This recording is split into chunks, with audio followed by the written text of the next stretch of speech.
Ils étaient plus de 50 créateurs et professionnels de la mode à prendre part à la semaine de la haute couture africaine FIMO 228 au Togo.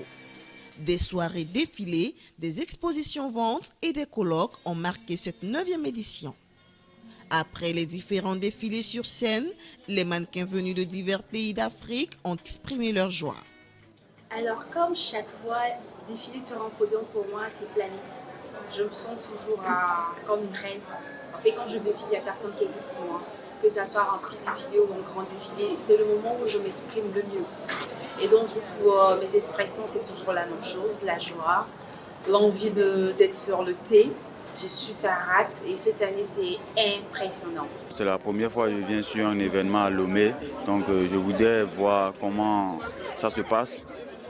Et donc disons que j'ai apprécié l'accueil, l'accueil était chaleureux. Ça a été une fierté pour moi de défiler sur cette scène et présenter mon beau pays, le Maliba, et en fait unir l'Afrique en un mot avec le FIMO 228.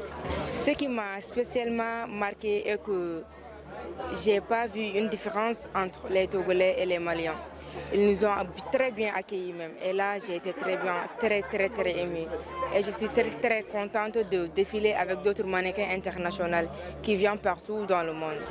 Placé sous 2 thèmes, contraste et la mode s'engage pour la protection de l'environnement, le Festival international de la mode au Togo a été un moment d'échange et de partage d'expériences entre les jeunes talents et les grands créateurs internationaux. Une manière pour les promoteurs de l'événement d'aider ces jeunes à être plus compétitifs sur les grands podiums. Aujourd'hui, le FIMO représente juste pour moi en fait un tremplin, un événement qui donne une opportunité à des jeunes de s'exprimer, de montrer leur talent. Parce qu'il y a des jeunes talentueux qui ont vraiment besoin de se faire connaître, de montrer leur talent, mais il manque en fait.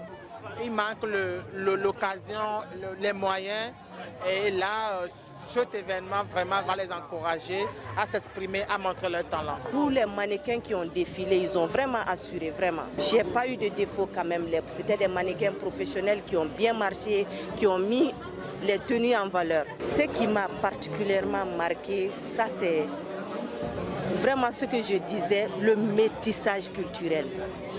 Vraiment, de 28 pays différents, de ce métissage culturel, c'est ça qui me retient ici. J'ai appris beaucoup de choses dans ça.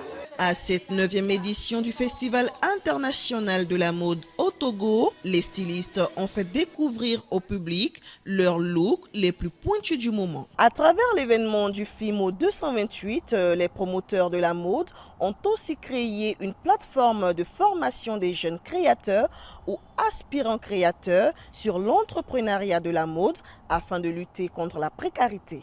Aujourd'hui, grâce à leur détermination, ce rendez-vous annuel s'affiche désormais comme un festival incontournable de la mode au Togo et en Afrique.